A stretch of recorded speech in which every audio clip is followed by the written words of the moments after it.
Assalamualaikum warahmatullahi wabarakatuh. Very good morning. Terima kasih Dr. Nang ya.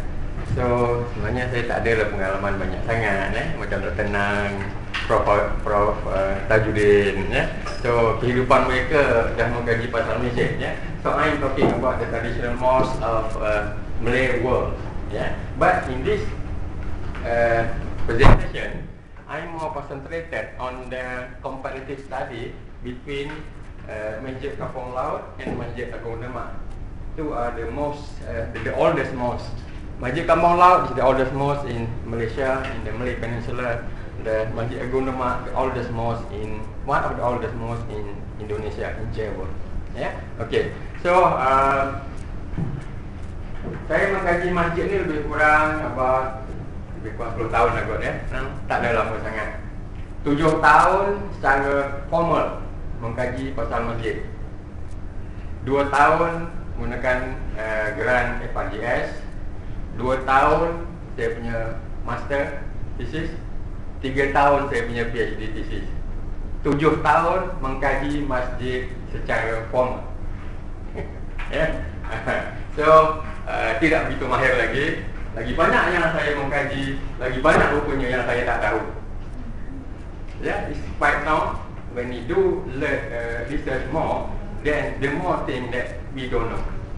Yeah, this is quite common for the researcher. Yeah, so that's why we are eagering to do more research. Yeah, okay. So latar belakang saya sikit saja sekolah ya. So kita teruskan.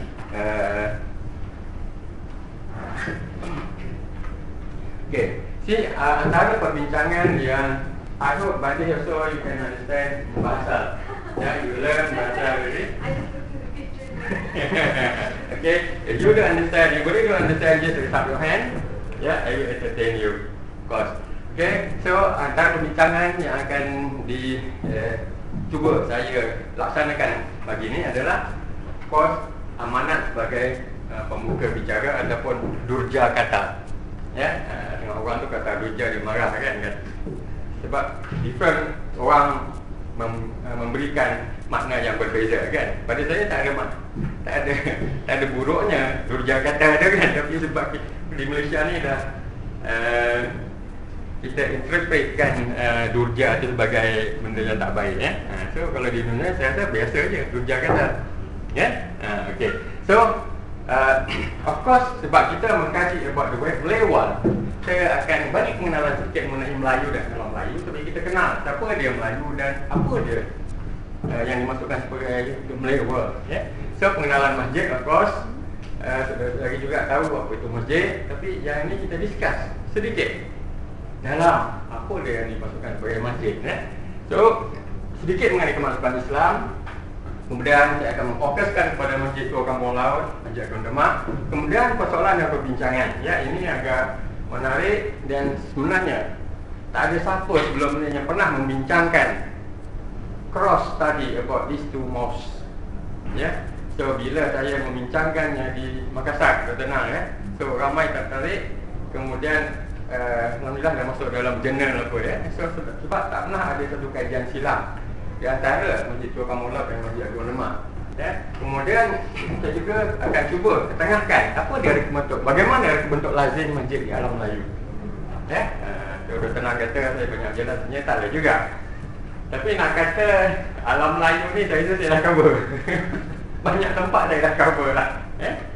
Saya pergi naik bas, naik boat, naik motosikal, macam-macam ya.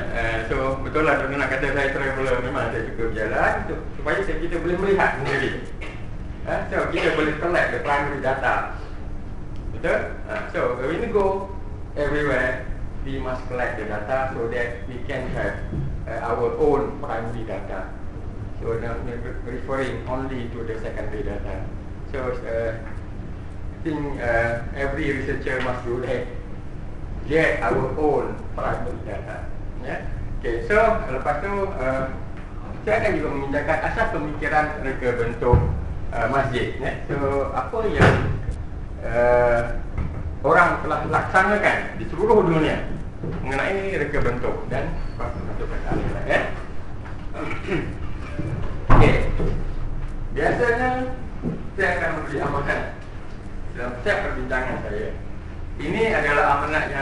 dah bangunkan 2004, lama dah Mungkin ada yang pernah melihat. Okey, pemandian ke atas hasil ketinggalan masyarakat Lampang ke salah satu pendekatan yang sering diguna pakai. Ya, sering diguna pakai, selalu orang ambil. Senang. Ambil je. Kalau student suka buka magazine, buku dan copy paste. Sekarang ni lagi dah senang. Dah ada dalam komputer, cut and paste. So architecture di tempat kita ni juga macam tu berlaku. So nama begitu, pendekatan teruk lebih kepada peniruan. So dalam producing architecture, kita tidak sepatutnya meniru, tapi inilah yang berlaku. Mengapa meniru? Sebab kita tidak faham tentang falsafah masyarakat, tempat dan waktu. Itu yang saya kata, the spirit of time and the spirit of place. Cukup penting bila kita buat design. Kita lihat yang di atas sana, what building is that? Pantheon. The left, Saint Peter's. Saint Peter. Also one of the Pantheon Cathedral. Below that, Hagia Sophia. So Cathedral. So this one is a mausoleum. Taj Mahal. Mausoleum. So then the Blue Mosque. Blue Mosque. This one is our Federal Mosque. Okay, so my question, very big question. Why this one? Who developed, who built that Blue Mosque? Who built the Blue Mosque? Ottoman. The question, very big question, why? Within 500 years, more than 500 years, Ottoman rule Turkey. They never change the idea of mosque. They are following the idea of Hagia Sophia. Why? To me it's very big mistake. Hagia Sophia is not a mosque. It's a cathedral. The typology, the interior, the treatment, the icon inside there, all relating to cathedral, Roman Catholic cathedral. So why Muslim need to follow the idea of Hagia Sophia? So in Malaysia also, without doing any analysis, research or whatever required, they just built this federal mosque following Hagia Sophia. So to me, this is a very big mistake. Okay. Okay, so yang kedua, this is about the law of Islam. When I check until now, not many people talking about the law of Islam when in architecture. The problem, why? Okay. To me, when we referring to the law, there are three laws. Syariah. The first one is the Sharia, referring to Al-Quran, As-Sunnah, and Ulama.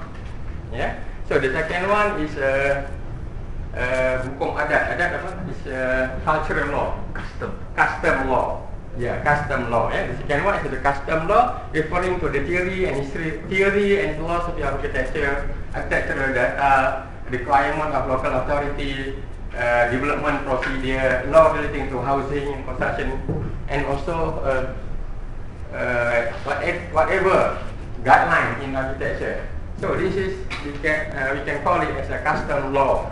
Okay. The third one is hukum akal. Hukum akal, what is that? The logic. The logic law. I don't know how to call it. Logic akal. Okay. Let's say, as an example, when this is the flood-prone area, what we should do?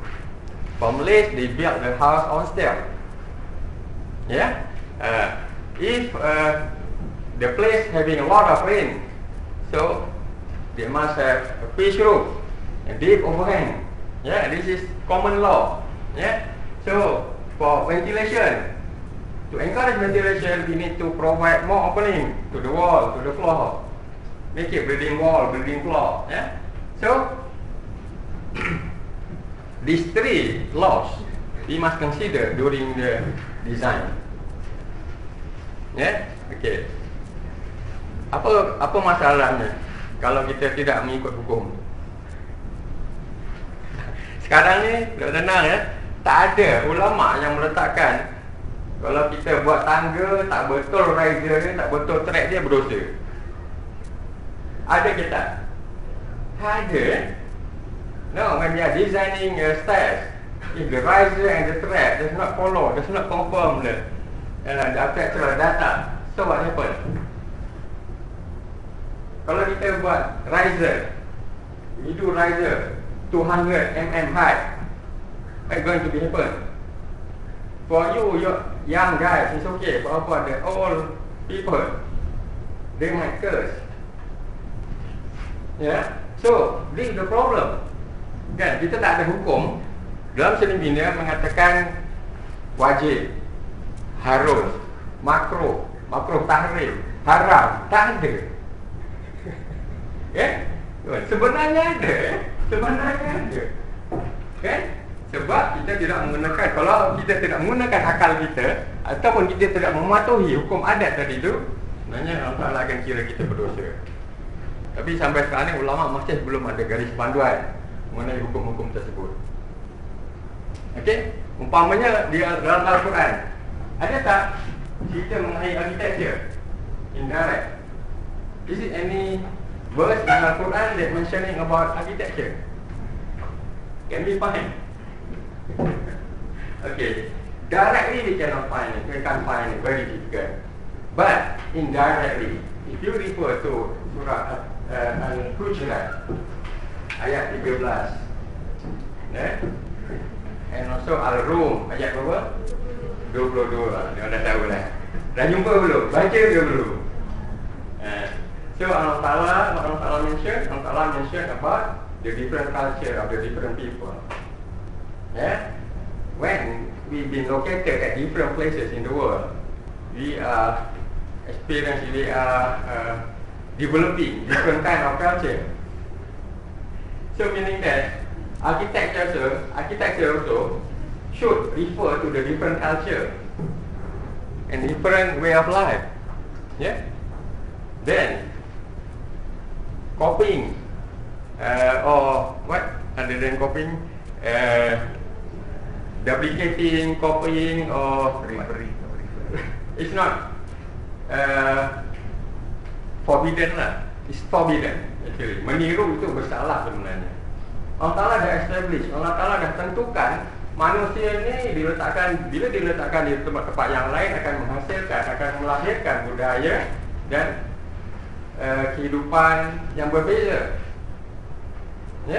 So maknanya architecture juga dia kena berbeza lah. Dan itu sebab saya nak mengatakan meniru itu salah. Kalau meniru dekat Dewan Pers pun fail. Tak boleh.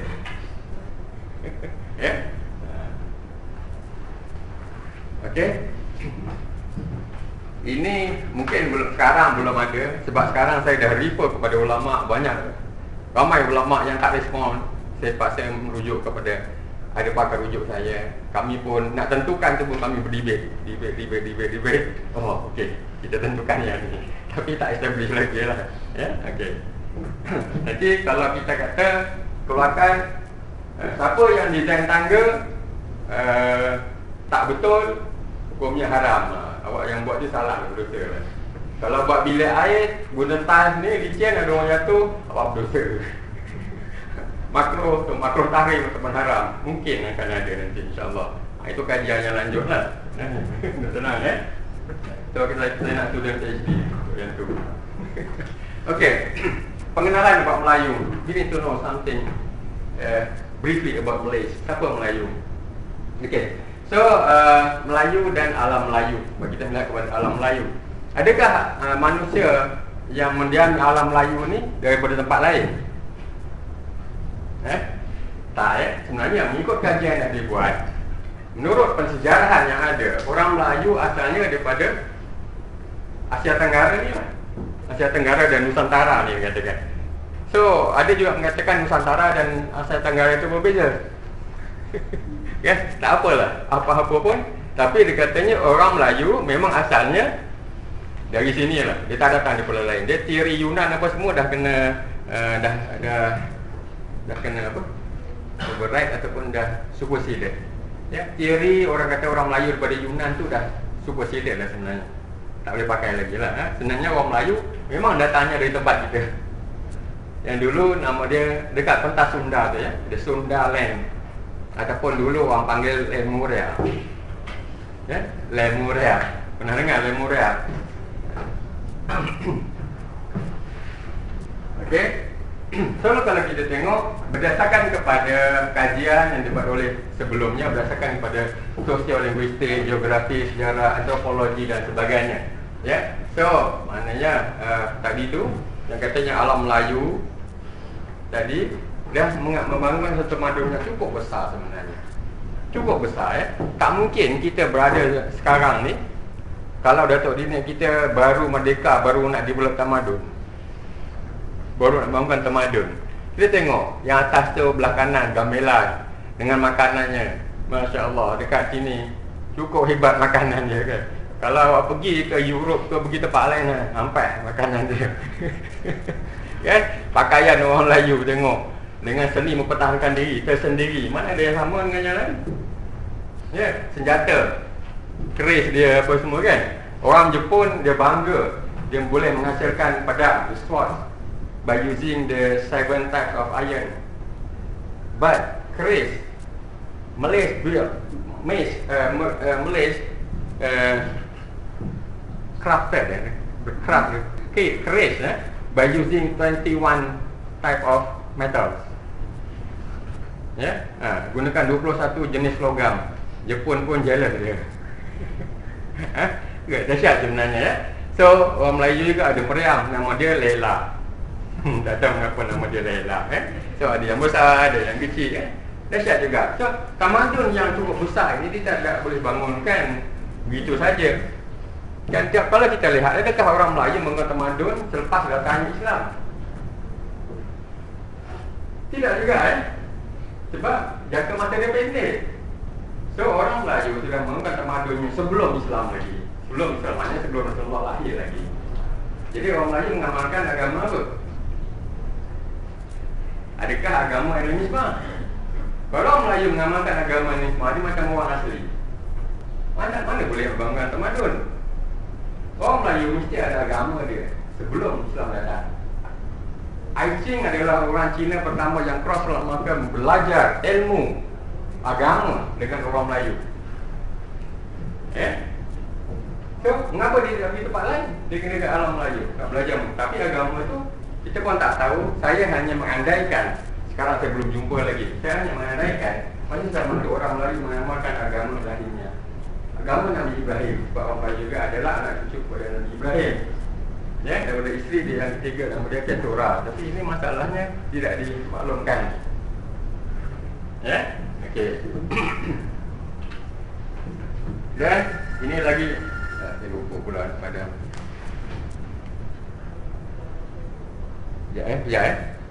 Man, seminar man, sorry.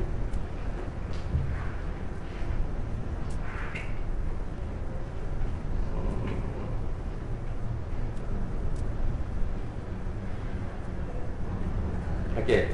So ini adalah antara lambang-lambang ketamadunan orang Melayu. Tengok kapal. Kalau pernah pergi Borobudur, siapa pernah pergi Borobudur? Siapa pernah pergi Borobudur? Kami tiga orang je pernah pergi Borobudur.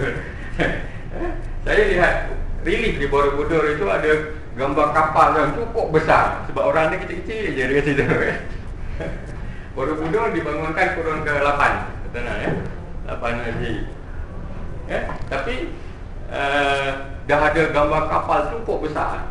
So maknanya orang Melayu sudah belayar kurun ke-8 ya.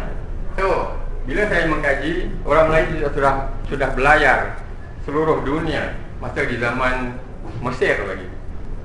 Mesir purba lagi. Ya, okey. Di sana belah kanan tu adalah tulisan, tak nampak ya, tulisan rencong. Orang Melayu juga ada tulisan sendiri. Apa tulisan dia? Mula-mula apa tulisan dia orang Melayu? Sanskrit, Pallava. tulisan Pahlawa. Lepas Pahlawa, Kawi. Duduk tenang mungkin belajar. Lepas tulisan Kawi, Rencong. Tulisan Rencong, dia masak macam shorthand. So lepas Rencong, tulisan Jawi je. Bila Islam datang, dan cendekiawan Melayu dan cendekiawan Arab berbincang untuk menghasilkan tulisan Jawi. Lepas kena jajah, tukar jadi tulisan Rumi. Tapi maknanya bahasa Melayu boleh ditulis menggunakan 5 tulisan, 5 jenis tulisan. So tak banyak bahasa yang boleh ditulis menggunakan tulisan yang banyak macam tu.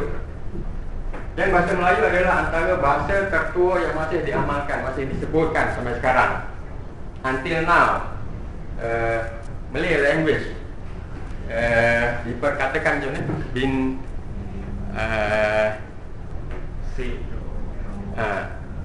Malay language actually now is 4 largest community speak Malay in this world.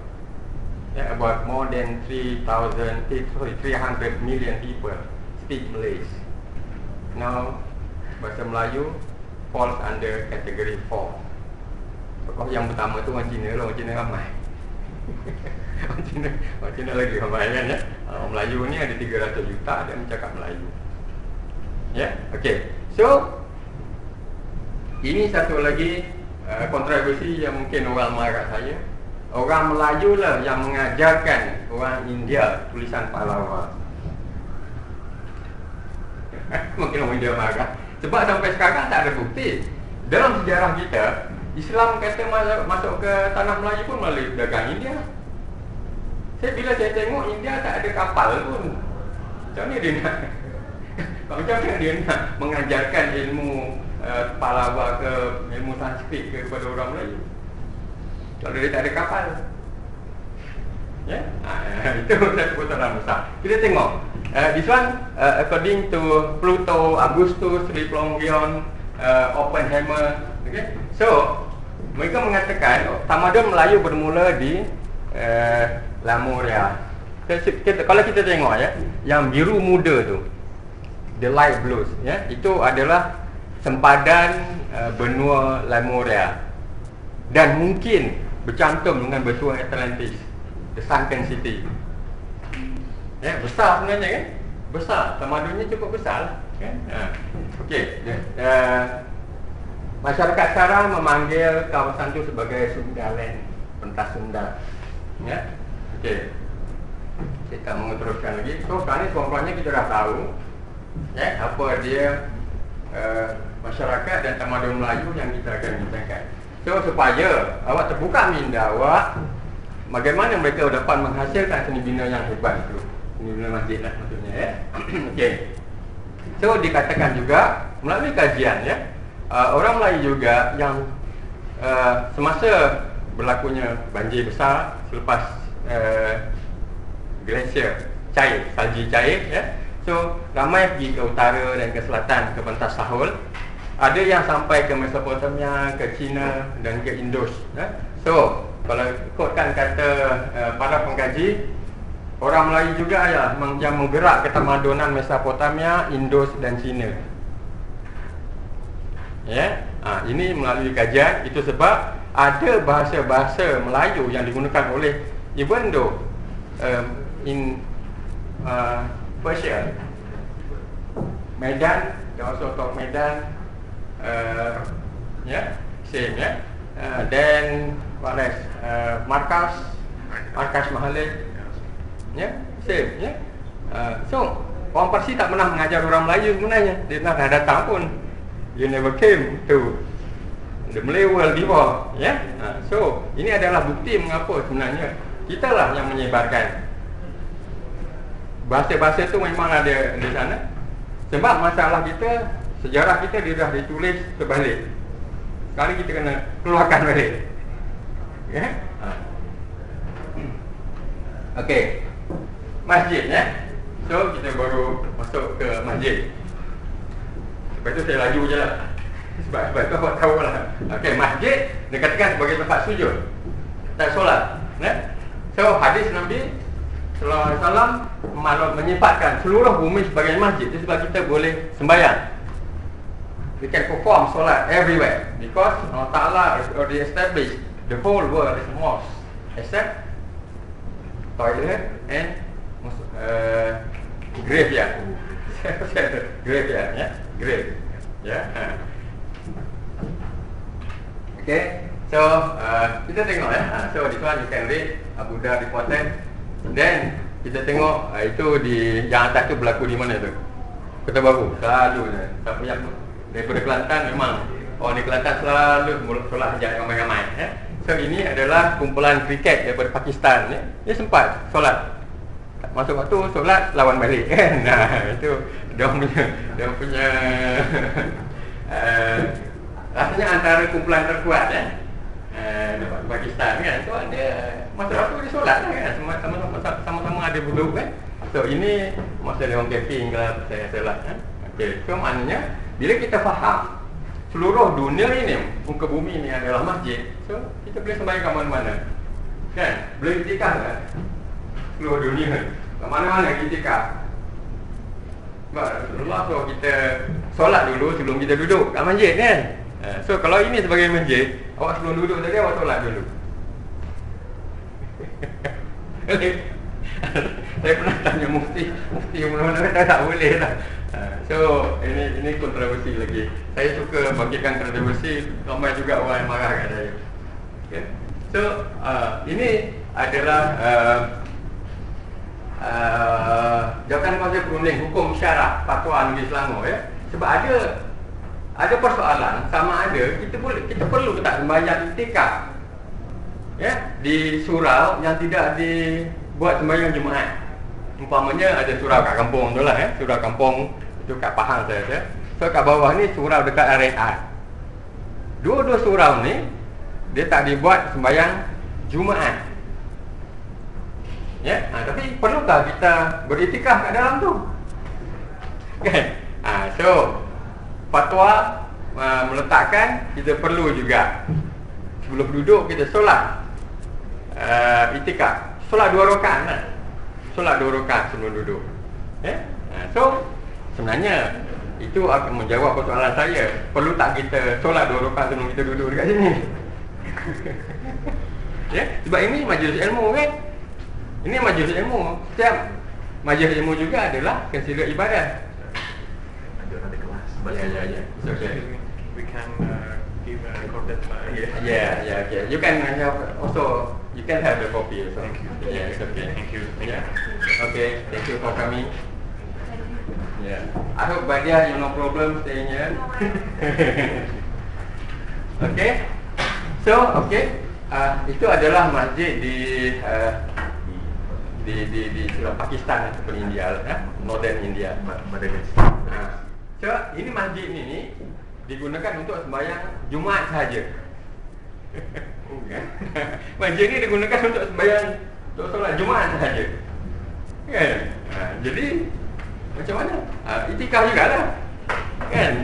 Kalau kita sampai nak duduk situ, kita nak sembahyang biasa pun boleh jugalah, tapi tidak formal lah. Ya.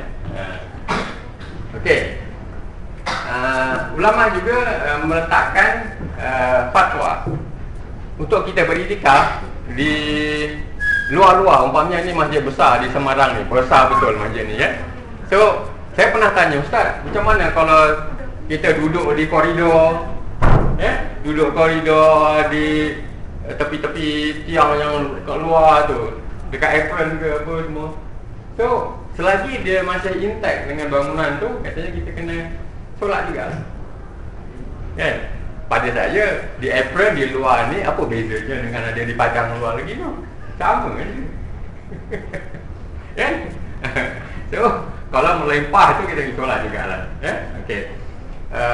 Ini bergantung pada pemahaman kita mengenai masjid. Sebelum kita solat 2 rakaat itu tak nak menjadi hal solat ajalah. Walaupun kita masuk kepada tempat yang diiktiraf sebagai masjid ataupun tidak ya. Okey, umpamanya macam ini tadi. Kalau orang ni mengiktiraf batu tu sebagai masjid ni, Dia solat dekat situ ya. Adapun kawan kita ni atas jeti tu, sikit dia solat dekat situ. Wah, awak tak nak try sembahyang solat macam tu. Ya, cuba macam tu. Awak akan dapat satu experience yang cukup berbeza. Kita akan merasa kita sebahagian daripada alam ini. Cubalah, okay? So, itu sebab mereka mencari tempat-tempat yang macam ni. So, perlu tak kita beriktikaf dekat masjid yang macam ni? Soalan lagi, kita jawab lagi lah. Okay, semua juga yang atas tu. Oh, cukup hebat bayar dekat rakit tu. Bijak. Okay, so dalam pengertian masjid sekarang, dia sudah ditakrifkan sebagai rumah ibadat. Masjid sebagai rumah ibadat. Ada juga yang mencerahkan masjid sebagai seni arca agung masyarakat Islam. Namun begitu ada juga kumpulan yang menuliskan masjid ini sebagai pusat pembangunan masyarakat. Ya, okey, ada 3 kategori penulisan sebenarnya selama ini ya. So kalau kita lihat lakaran di bawah itu adalah gambaran masjid Nabi di zaman Rasulullah dulu lah. Sebenarnya reka bentuknya lebih kurang sama macam rumah di tepi tu. Sama aja ya. Cuma kat dalam tu ramai orang, ada lembu, ada kambing, ada unta. Dr. Nang kata gambar sekarang dah tak ada dah, dibuang dah gambar unta, lembu apa semua tu. Sebab dia nak letakkan masjid sebagai seni arca agung kan. Tapi zaman Rasulullah dia tak macam tu. Zaman Rasulullah dia katakan masjid ni adalah tempat untuk pembangunan masyarakat. Siapa boleh pergi di situ? Boleh tak kita, saya pernah tanya seorang mufti, Ustaz, boleh tak kita sembahyang kat tepi lembu tu? Dia dia kata, lepas tu dia kata boleh. Bila dia sudah faham boleh lah kan. Kalau tak jaga lembu tu, lembu ni lagi nanti kan. Dia ada solat tepi lembu ni, tak apalah. Okey. So, bila kita memahami masjid sebagai seni arca agung, maka inilah yang akan terhasil. Ya, saya masjid sebagai seni arca agung. So, datang macam ni. So, umpamanya macam di atas tu, masjid asalnya Bolkiah, Brunei. Saya difahamkan dom tu juga adalah gold plated. Ya, so chandelier kat dalam tu, Masya Allah. Awak tahu harga dia berapa? Masuk dalam masjid tu tak boleh bawa kamera. Ya, satu chandelier yang saya rasa lebih kurang 3 meter garis pusat. Agaknya berapa harga dia? Ya, 100,000. Ada lagi 1 juta. Saya terkejut. Saya dimaklumkan harga dia 100 juta Brunei dolar.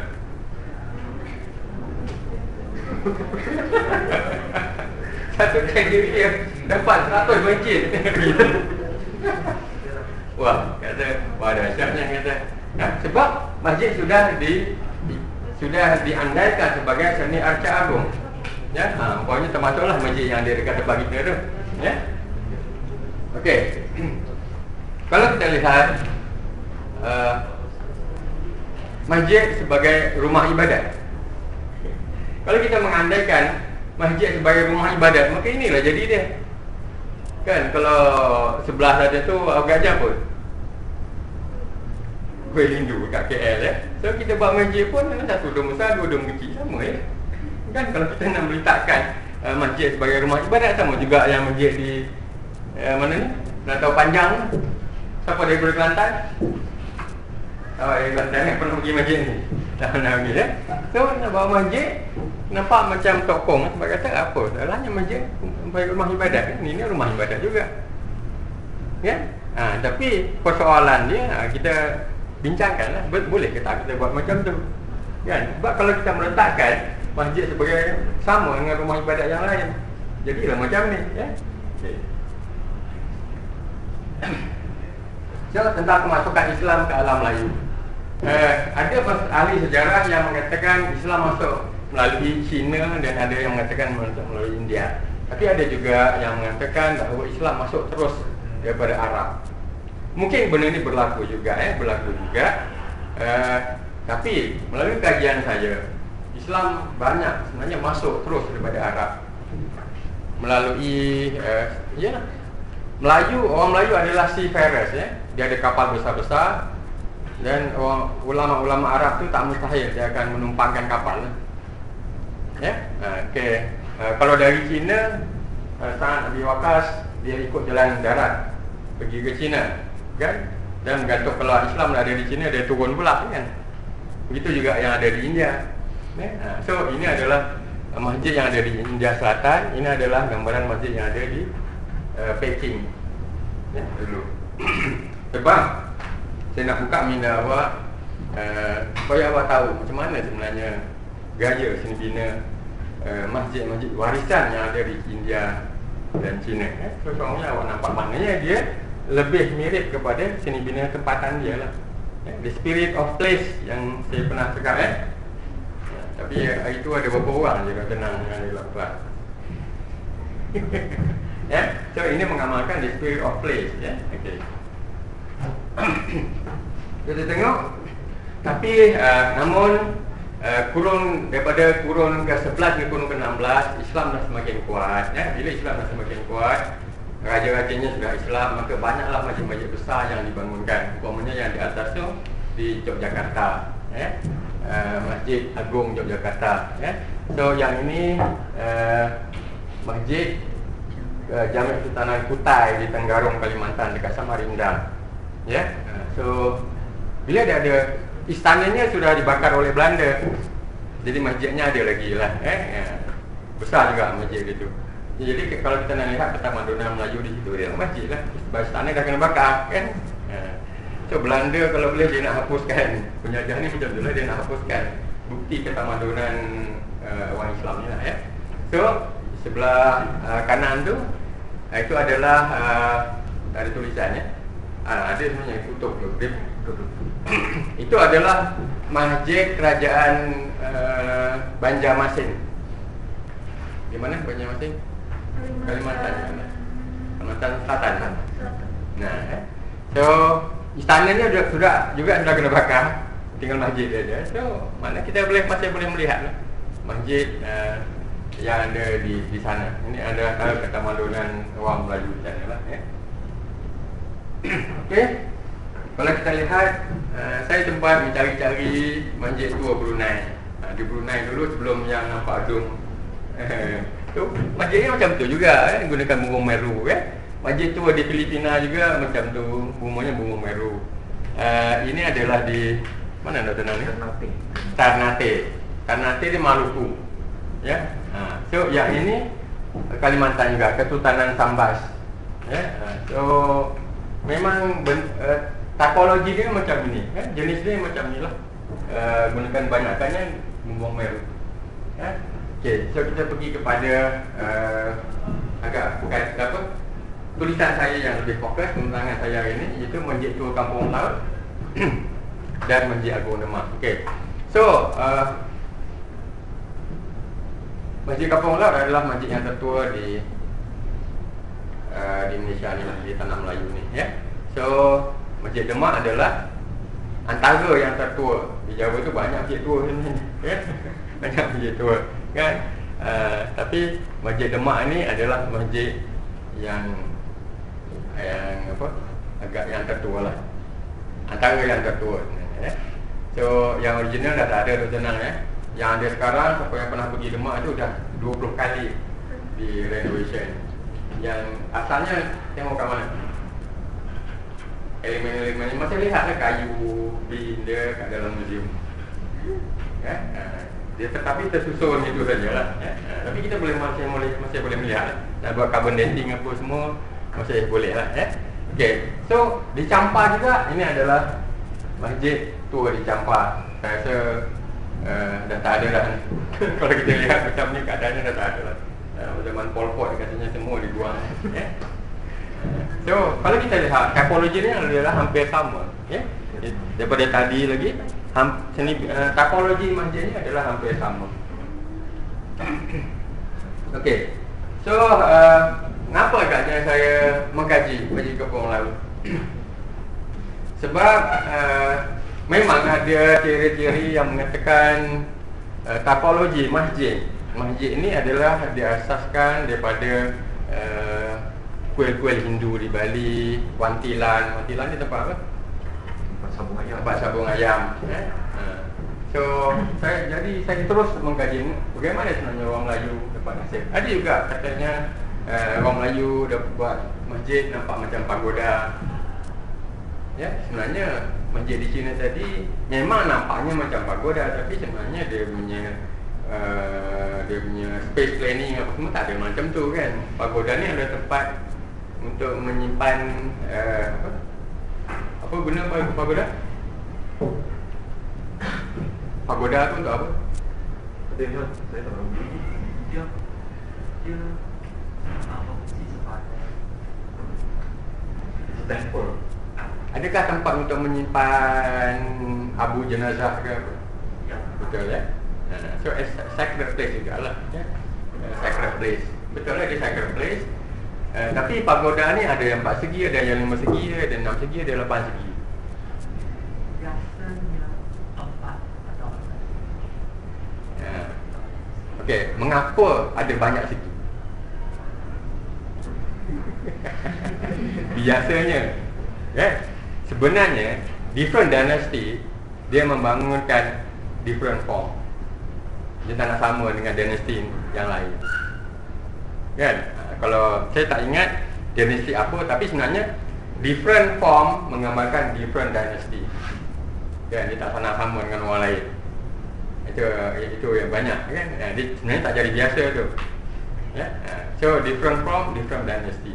Itu mungkin you kena kaji lah. Kan mengapa jadi macam tu. Okey. Kajian yang saya sudah buat berdasarkan kepada kerja lapangan ya. Saya pergi banyak tempat. Betul lah Dr. Nan kata saya banyak berjalan. Saya kena banyak berjalan. Saya kena lihat, saya kena bertanya. So untuk dapatkan maklumat-maklumat ataupun teori-teori baru mengenai masjid ya. Kemudian saya membuat penilaian semula. So buku saya insya-Allah akan diterbitkan oleh DDB, Dewan Bahasa dan Pustaka ya. Saya menilai semua persejarahan Masjid Kampung Laut dan Masjid Demak sebenarnya. Sebab Masjid Demak sekarang ni ditulis dengan banyak version. Banyak sangat version dia ya. Okey. So saya sudah halusi dan bila saya buat comparative study dan itulah master saya sebenarnya kajian master saya. Kemudian saya tukarkan kepada manuskrip buku, saya submit kepada Dewan Bahasa Pustaka, alhamdulillah diterima. InsyaAllah nanti akan diterbitkan kajian perbandingan antara Masjid Kampung Laut dan Masjid Demak ya. So itu lebih kepada scientific research rather than hearsay sebenarnya ya. Okey. Itu adalah Masjid Kampung Laut yang di bawah tu. Kalau pergi ke Nilampuri macam tu lah rupa dia. Tapi saya dapat juga di tapak asalnya macam mana. Sebenarnya dia tidak banyak ubah ya, tidak banyak dibuat perubahan. Cuma banyak juga elemen-elemennya yang sudah dipotong. Agaknya mengapa? Masa nak dismantle tu tak boleh. Tukang-tukang masa tu dia tak boleh nak buka dia punya jointing, tanggam itu. Jadi dia potong saja. Sayang ya. Potong lepas tu dipaku balik lah, disambungkan balik. So ini gambaran masa dia lepas kena banjir dulu lah tahun 1966 di Kampung Laut ya. So kemudian dipindahkan ke Nilampuri menjadi khazanah negara sebenarnya ya. Itu plan dia very simple. Plan dia 4 segi, kemudian ada serambi. Sebenarnya ini kita berkatakan typical mosque. Masjid-masjid yang lain selepas Masjid Kampung Laut ni lebih kurang macam ni je rupa dia ya. So agaknya mengapa ada 4 tiang kat tengah tu? Kalau di tanah Melayunya dipanggil tiang seri. Kalau di Jawa panggil sokok guru ya, sama aja. Agaknya daripada 4 tu kat mana sebenarnya tiang seri?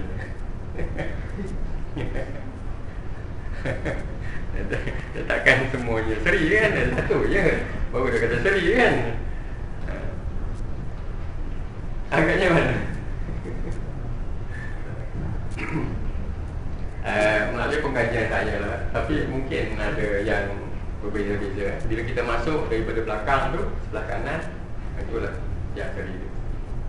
Ya, kalau kita masuk ikut belakang, yang sebelah kanan tu lah yang seri. Dia maknanya yang seri ni dia terus daripada bawah sampai ke atas. Dia satu pokok lah. Dia tak sambung tiang dia. Kemudian ada racun-racun yang tertentu yang menjadi penunggu kepada bangunan tu. Guard kan menunggu. Jadi guard lah. Penunggu ni lain pula maknanya kan. Okey. So, ini adalah ruang dalaman Masjid Kampung Laut ni kan. So kayu ni tu kalau kita lihat permukaan kayu tu dia bukan licin macam ni. Ya. So kita nampak macam dia kena takik. Memang betul lah masa zaman tu ketam tak ada dah. Ketam tak ada. So dia ada baci saja. Gunakan baci. Zaman dulu orang memproses kayu gunakan kapak untuk membelah, baci untuk meratakan. Ya, memang betul. Kita boleh lihat. Kalau pergi, lihatlah. Saya pernah pergi di Yogyakarta, saya pergi di Cirebon pun nampaknya macam tu juga kayu tu. Ya, dia tak ada ketam lah.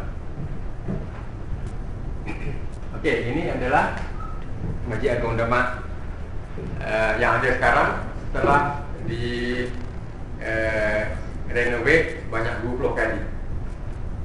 Sebenarnya originality dia tak ada dah. Structure asal dia ada dalam museum. Ini dia sebenarnya ni totally new dah. Baru so, sebab dia punya struktur asalnya memang dah disimpan, tak boleh nak pakai lagi. Dan ukuran dia betul-betul monumental lah, besar. Sebab orang dulu dia tak buat besar sangat masjid tu. Agaknya mengapa? Mungkin komuniti dia tak ramai macam tu kan. Dia taklah ramai besar sangat sebenarnya berbanding dengan yang ada sekarang ni. Okey. Apalah nanti awak baca tulisan ni. Okey, sebenarnya antara yang telah saya buat, saya cuba mensejarahkan semula. Sebab sebelum ni sumber rujukan yang dibuat oleh 3 orang ni, Nek Rahman Nikmat, Rahman Ahmadi, Abdullah bin Muhammad, sebenarnya 3 orang ni dah tak ada lah dah. So mereka mendapatkan maklumat berdasarkan kepada maklumat kepada orang ramai. Tak ada catatan. Cuma malangnya sehingga saya buat kajian ni, maklumat tu terus diguna pakai. So saya harap selepas ini orang akan menggunakan maklumat yang saya peroleh lah. Saya tak perlu jelaskan yang ni. Sejarah pembangunan dia,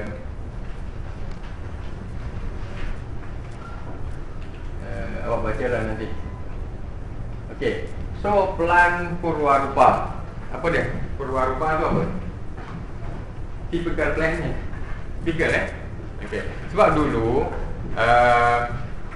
mengikut 3 orang tu ada mengatakan plan Masjid Kampung Laut, plan Masjid Demak dan plan Masjid di Campak sama. Bila saya baca tu, saya ada teori dia. Maknanya bangunan yang dibangunkan atas tempat di kawasan yang berbeza, dia tak akan mungkin sama. Jadi saya cuba menafikan statement itu kan. Tapi bila saya menafikan, saya kena buktikan pula Okey. So bila saya pergi, betul bila saya baca statement mengenai Masjid Kampung Demak yang ada di Jawa pun mengatakan macam tu juga. So mengapa macam tu? Sebab tidak pernah ada kajian silang sebelum ini. So bila saya dah buat kajian, baru saya tahu sebenarnya tak betul. Plan Purwarupa tu maknanya plan, typical plan tu adalah tidak betul sebenarnya. Okay. So sebab yang ketara sekali, Masjid Kampung Laut dibina berpanggung. So masjid di Masjid Demak di atas tanah platform yang tinggi kan. Dan tradisi binaan di Jawa juga macam tu, memang dia tak banyak yang bertiang, betul tak? Dia di atas platform yang ditinggikan. Begitu juga di Kampuja. Di Kampuja juga di atas platform yang ditinggikan. Hanya Masjid Kampung Laut saja yang bertiang. Ya? So maknanya yang teori-teori yang mengatakan pelan berrupa-rupa tu dah tak betul lah, saya nafikan sebenarnya. Ya? Sebenarnya tradisi binaan juga berbeza. Tu sistem tanggam yang cukup delicate itu saya jumpa di masjid mana? Itu di bukan di Cirebon, itu di Kudus. Cukup delicate ya. Di Cirebon juga macam tu, tapi di Kudus tu lagi delicate. Itu adalah sistem tradisi binaan lebih kurang macam sprocket joint. Tahu sprocket joint? Dia ada bola, ada lesung dia boleh bergerak. So maknanya bila ada gegaran, dia boleh move. Ya, yang mana dia tak fix lah ya. So kalau di kampung laut, dia punya kalau ada tiang, ada beam, dia ada satu dawal sahaja. Kenapa tidak ada dua dawal? Sebab bila ada dua dawal, dia akan jadikan struktur binaannya rigid. Ya, so bila dia buat satu dawal, dia akan allow for little movement. Ya, so maknanya bila ada hujan, ada ribut, ada gegaran apa, dia masih boleh bergerak. Itu sebab masjid-masjid yang macam ni, bangunan yang macam ni boleh survive sampai sekarang. Ya. Saya pergi ke Padang itu. Padang dah kena berapa meter? Dekat 9 Dekat 9. Banyak bangunan-bangunan beri konkrit dia runtuh. Saya tengok bangunan yang kayu masih ada kan? Kemudian lepas gegaran itu saya pergi sekali lagi melawat.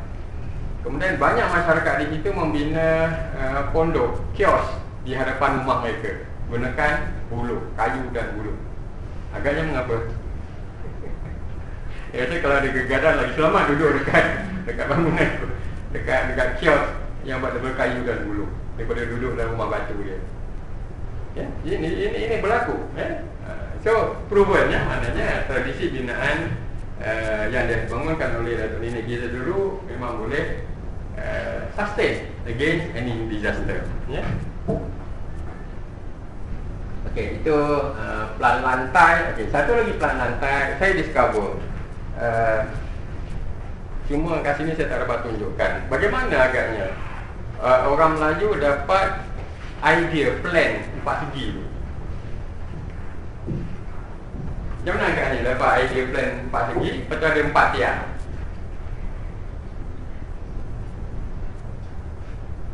Di mana agaknya dapat ni? Ya.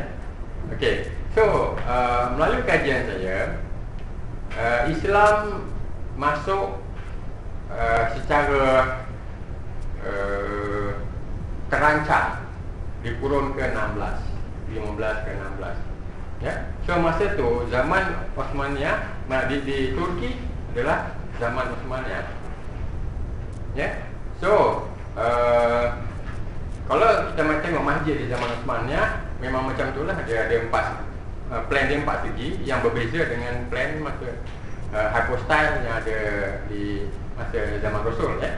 So saya melihat plan masjid orang Melayu, masjid di alam Melayu ni banyakkan 4 segi, sama dengan plan 4 segi masjid di zaman Osmaniyah. Okey. Kita ada masa berapa minit lagi ni? Okey, saya cepatkanlah yang ini ya. Okey. So ini masjid Kampung Tuan cukup unik. Kita kata plan dia 4 segi betul, tapi dia agak dia tak betul 4 segi tepat ya. Tapi yang ni tak ada tiang. Siapa nak pergi ke Kemaman, Masjid Kampung Tuan? Patutnya kena pergi. Singgah-singgah Kemaman tu, singgahlah. Carilah Kampung Tuan di mana. Cukup hebat. Sistem binaan dia gunakan bumbung dia gunakan space frame kayu. Space frame kayu. Orang biasa sekarang ni menggunakan space frame besi ya. Ini space frame kayu. Maknanya orang Melayu juga sudah memikirkan kaedah binaan space frame 300 tahun lepas. Guna kayu ya. So dia tak ada tiang. Okey, ini adalah rujukan-rujukan yang saya buat lah, Okey, so cerita pasal penaung tadi. Penaung tu apa? Patron, siapa dia penaung Masjid Kampung Laut agaknya? Masjid yang besar, yang hebat macam tu, saya andaikan penaung dia adalah raja lah. So bila saya kaji, memang di Kampung Laut tu pernah ada satu kerajaan, kerajaan Melayu. Sampai sekarang pun nama dia di daerah Kampung Laut tu apa nama kerajaan dia? Saya tak ingat, tapi memang ada tapak kerajaan lama di situ, penaung kerajaan Masjid Agung Demak memang very clear, ada tulisan dia, Okey. Dia kebentuk lazim menjadi alam Melayu. So daripada sini nanti awak lihat, kebanyakan masjid di alam Melayu ni berbumbung meru. Meru dia adalah untuk piramid tu lah, Ada yang tiga tingkat, ada yang 2 tingkat, dan ada yang 1 tingkat, So ada juga yang berbentuk bumbung panjang. Saya lihat di Jawa jarang ada bumbung panjang, betul-betul, So di tanah Melayu ni banyak juga yang masjid dia berbumbung panjang. Dan ada juga yang ada bentuk lain. Kita tengok ni, apa yang masukkan bentuk lain. Umpamanya bumbung bergonjong. Bergonjong tu apa?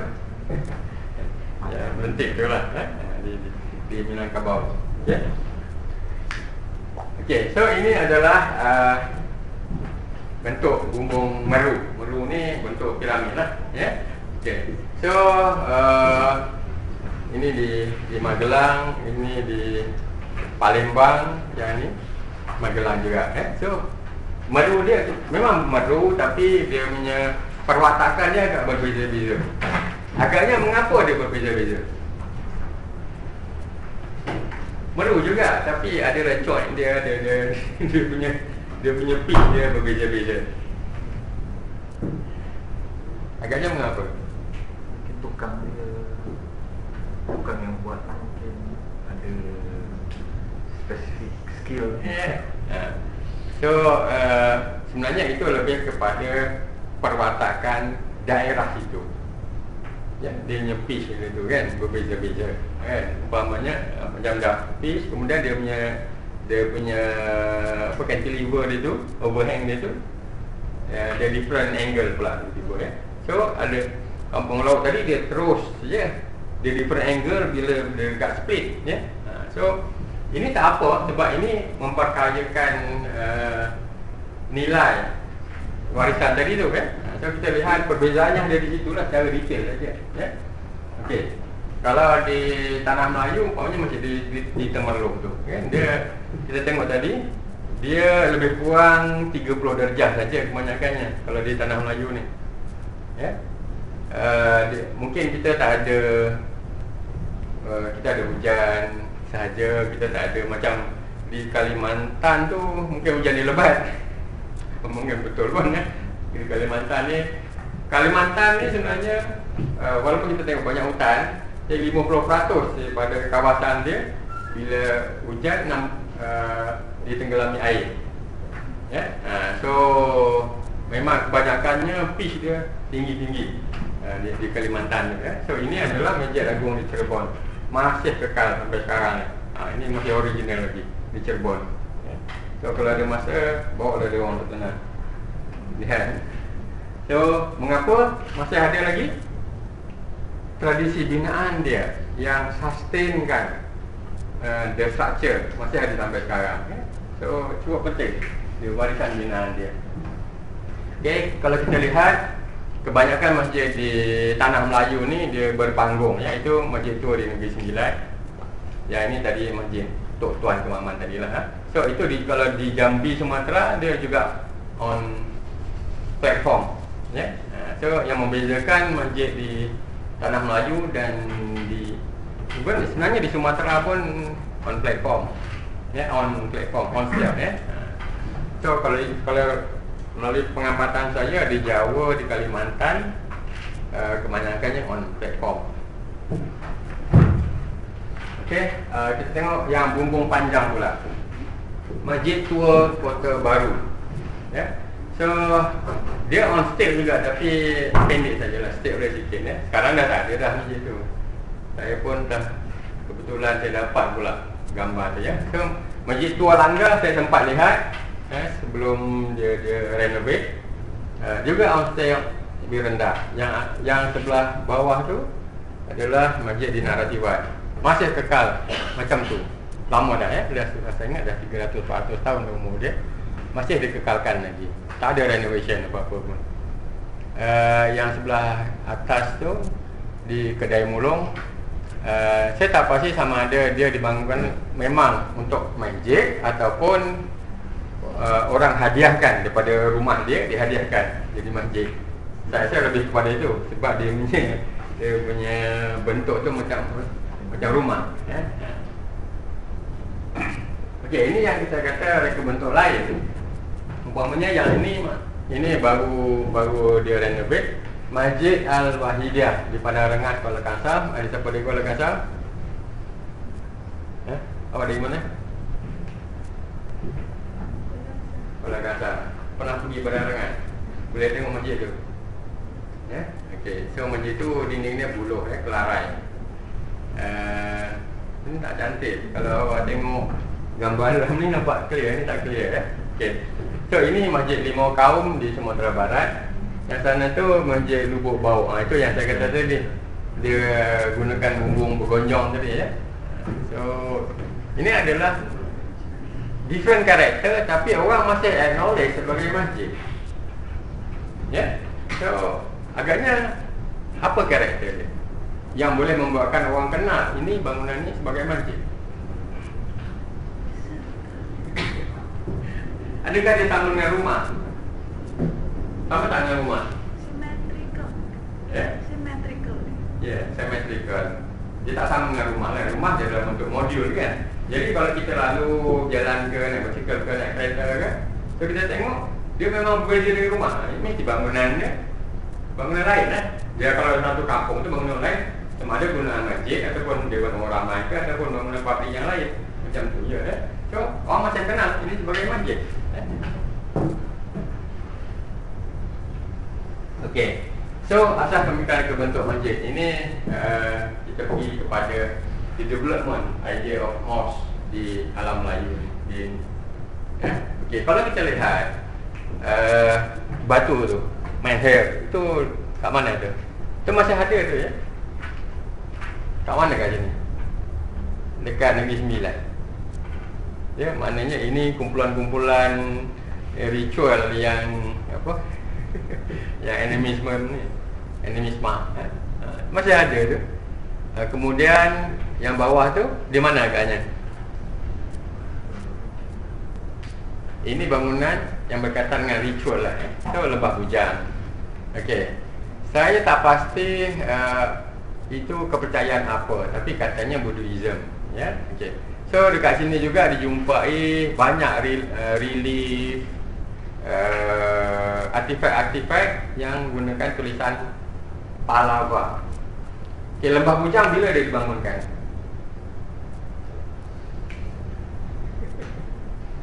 Lembah Bujang ni besar ya. Satu besar, satu ni township besar sampai ke pantai Teluk Mas, pantai Sungai Mas. Saya pernah pergi. Besar. Dibangunkan bila agaknya?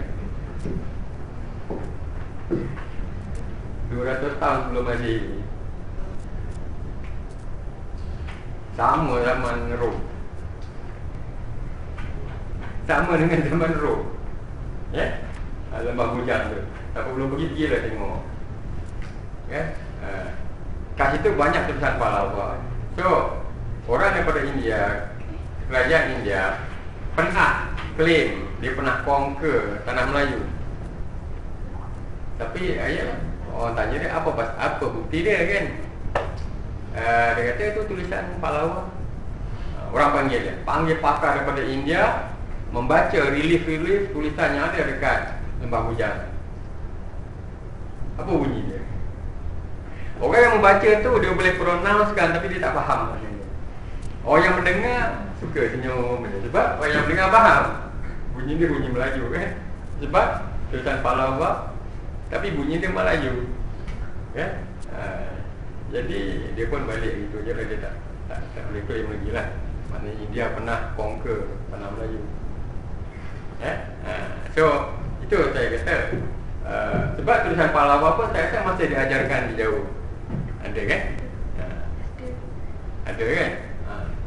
So cuma di tanah Melayu ni dah tak diajarkan lah. Sebab saya rasa ayah mak saya apa semua dulu masih menggunakan batu.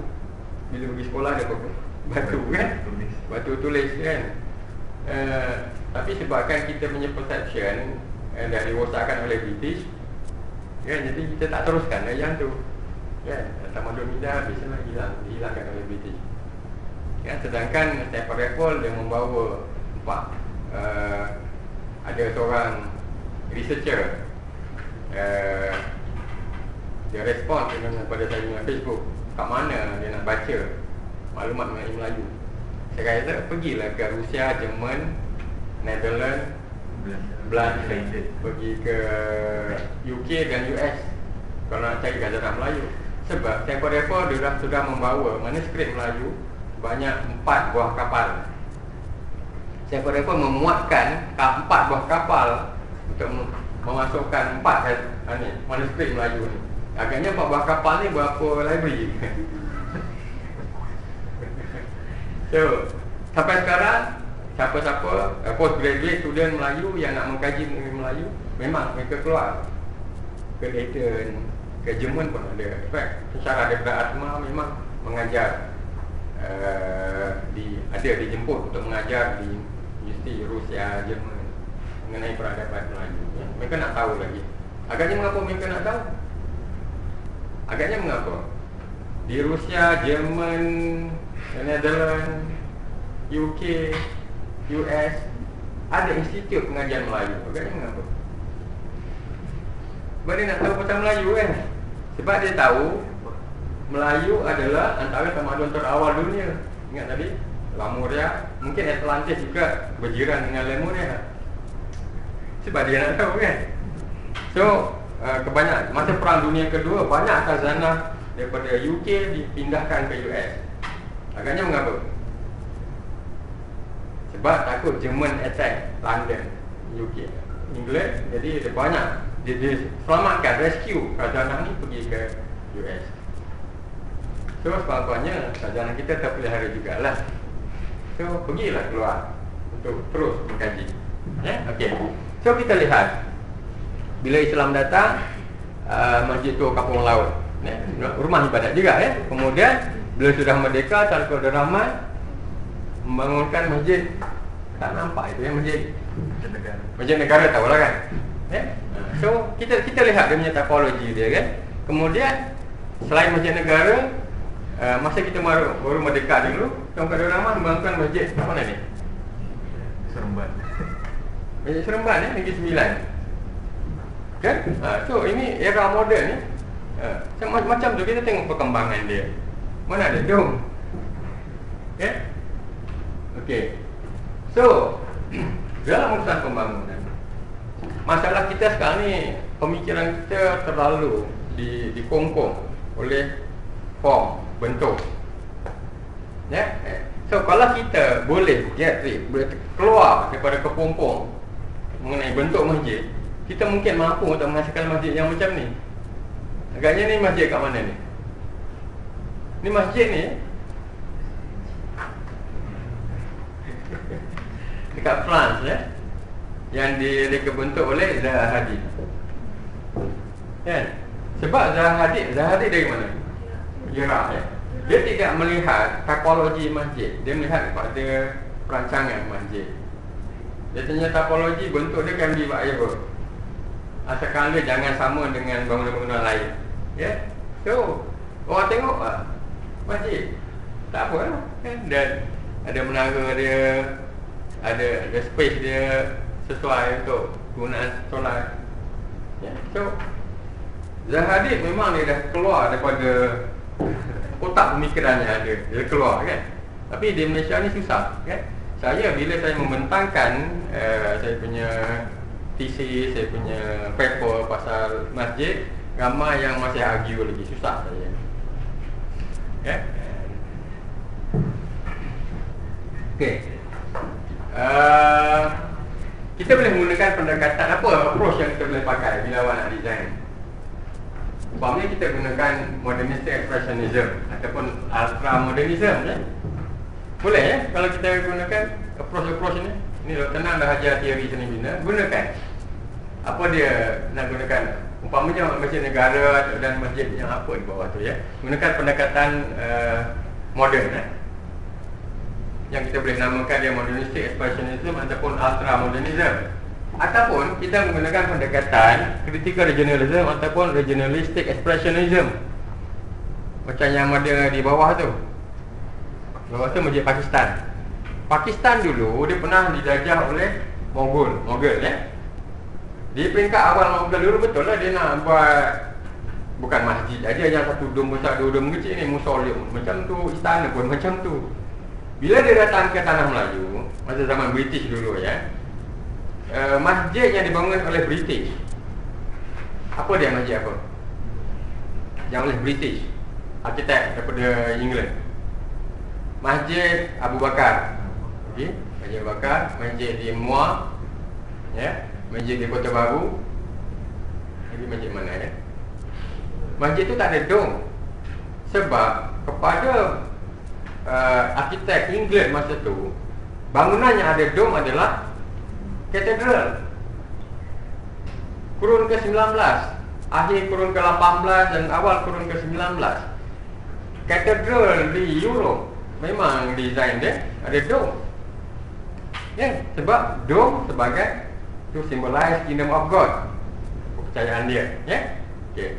So itu sebab bila arkitek daripada England datang ke tanah Melayu, dia buat masjid tak ada dom. Masalahnya bila kerajaan British membawa arkitek-arkitek daripada British India Company daripada India, ya. So bila dia nak buat masjid pertama yang guna dom, masjid apa? Masjid Ubudiah. Masjid Ubudiah, ya. Kalau awak masuk, dia punya space pun mengapuk, ya, kan, ya? Dom lebih besar, besar betul dom dia, ya. Okay.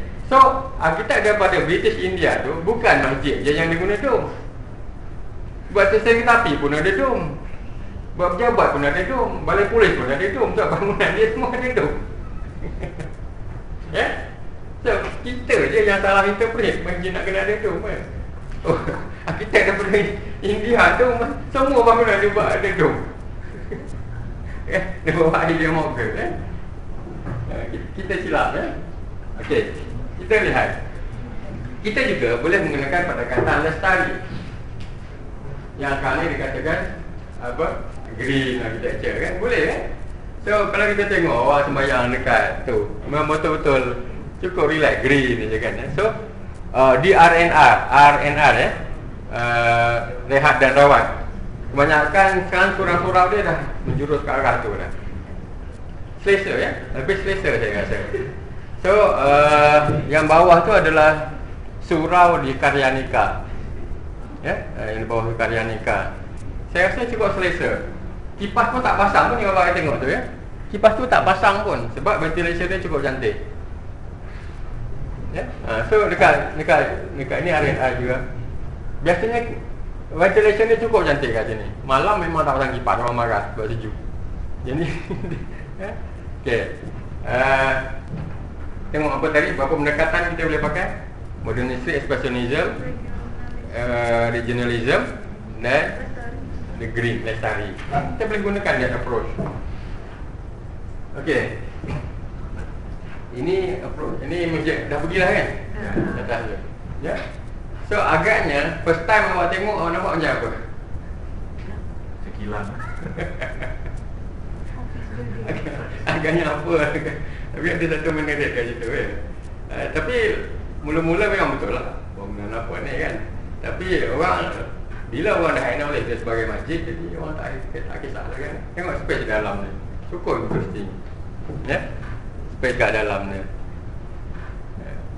So untuk orang yang mengkaji masjid, pada saya ini satu yang interesting lah, kan? Maknanya dia keluar daripada kotak pemikiran yang ada. Dia tak nak pakai typology masjid-masjid yang ada. Yang penting space planning dia betul, ya. Kemudian form dia can be whatever. Umpamanya macam ni, yang masjid dekat Dubai ni. Ni masjid ni ya, nampaknya macam apa entah. Tapi bila orang dah acknowledge sebagai masjid, orang tahu lah. Dia ada menara banyak pula kan. Okey. So, ini adalah antara bentuk-bentuk lain. Yang bawah ni, ini di Bangladesh, ini menang award. Tak pun nampak lah ya. Ini menang Agahan Award ya. So, nampaknya very simple, very minimalist ya. So, tapi semua can be whatever sebenarnya. Yang itu nampak macam igloo pula kan. So, yang ni nampak macam tudung saji. Ini di Kuwait ya. Satu form tu sama tudung saji ya. Saya nak menunjukkan dia can be whatever sebenarnya tu. Ada yang nampak kotak ya. So ini nampak macam monumen pula ya. So ini pun nampak macam monumen tapi ni di Dubai saya di Kuwait katanya. So orang dah get rid of the normal typology. So apa-apa pun boleh sebenarnya ya. Okey, yang di atas sana tu itu ada sayembara masjid Padang ya. So itu yang menang lah tu ya. Sayembara ni apa? Kalau kat sini sayembara ni puisi je Kalau di Indonesia tu sayembara tu adalah competition ya. So sama juga tadi masjid yang di apa? Negeri Sembilan. Umpamanya ini di mana nak tenang? Ini di Indonesia juga ni. Ya. Nampak memang ada get rid of the normal form ya. So ini juga sebenarnya surau ya, ini surau di R&R. Dia gunakan nampaknya macam rumah orang Bugis. Ya. Di Selangor ni pengaruh Bugis kuat, tenang ya. So jadi dia gunakan approach. Tak apalah maknanya dia dah get rid. Yang penting sekali dia get rid of the normal form tu. Ya. Untuk permulaan ni kita kena keluar je dulu. Lepas tu barulah kita nak boleh design macam yang macam ni. Okay? So kita tengok ini lagi berani ya. So dia dah memang dia dah berbagaikan. Ya, kan itu dah jadi kotak sengit lah. Ya. Ini lagi berani. Ya. Saya tak pasti bila rakyat Malaysia boleh setuju kalau nak buat masjid macam ni. Tapi kalau di Europe, di US tidak berlaku macam ni. Ini sayembara masjid lah ya. Daripada sayembara baru boleh hasilkan macam ni ya. Maknanya kalau kita daripada normal patron je kita akan dapat hasilkan masjid-masjid yang macam ni ya. Okey. Okey, kata akhir saya. Semenjak di awal perkembangan Islam di alam Melayu, binaan masjid telah dibentuk dengan berbagai jenis, tetapi bersesuaian dengan budaya dan persetaraan di ketika itu. Ingat ya? Masjid yang dibentuk berbagai-bagai, tapi kalau kita tengok tadi, dia berdasarkan kepada budaya dan persekitaran di ketika itu. Walaupun bentuknya berbagai, tetapi binaan tersebut mempunyai gaya dan perbatakan sendiri. Ya, kita tengok di Kalimantan macam mana, di Jawa macam mana, di Sumatera macam mana, di Tanah Melayu macam mana. Dia ada different character So, different character menunjukkan apa? Leluhur, identity. Ya, bukan identity kepada binaan tu berbeza dengan bangunan yang lain. Dia juga menggambarkan identity kepada tempat itu, regional identity. Ya, jadi keleluhuran kepada tempat itu. Ya. So oleh itu seni bina masjid di alam Melayu perlu dilestarikan, tetapi tidak menghilangkan martabatnya serta tahap keleluhurannya sebagai tempat beribadah dan pusat pembangunan masyarakat. So saya kata macam ni lah. Masjid can be whatever design asalkan dia boleh comply function dia. Semaknanya bila awak design masjid fikirkan fungsi dia, peranan dia. Apa sebenarnya peranan yang awak nak letakkan pada bangunan tersebut? Ingat, masjid adalah, seluruh dunia ni adalah masjid. Seluruh muka ni adalah masjid. Bangunan yang ada di atas masjid itu hanyalah apa? Structure saja. Structure. Structure, semata-mata struktur, satu structure, satu binaan di atas masjid itu. Masjid ni luas kan, so kita boleh letakkan buat satu structure yang masyarakat sekarang kita panggil sebagai masjid. Umpamanya dekat sini, dekat properti Kejujuran, kat mana masjid? Kat mana masjid? Untuk yang perempuan kita naik tingkat satu atas tu, bawah tu. Kan itulah masjid kan. Untuk yang lelaki tu dekat ujung kat sana tu. Itu masjid ni. Kat properti Kejujuran, masjid di UKM kat mana? Yang ada kubah Kalemat tu. Ya. Itu binaan yang kita dah gazetkan untuk kita berkumpul. Ya. So masjid ni sebenarnya tempat untuk fahaman kita sekarang, masjid ada tempat kita berkumpul untuk solat berjamaah. Boleh tak awak buat masjid kat sini? Buat solat jemaah kat sini? Boleh. Boleh. Tapi tempat ni tidak dikhususkan untuk buat solat jemaah, berjemaah kan. Jadi nanti ada lah orang marah pula, ini nak kelas kan. Tapi kita boleh juga kalau di luar tu, di luar sana ke, macam yang pemain kriket Pakistan tadi kan. Ya. Okay, so bila kita nak design masjid, kita keluarkan, kosongkan kotak pemikiran kita, fikirkan dia punya fungsi saja. Lepas itu form dia can be whatever. Awak kena fikirkan konteks dia pula. Ya. So, saya Assalamualaikum warahmatullahi wabarakatuh.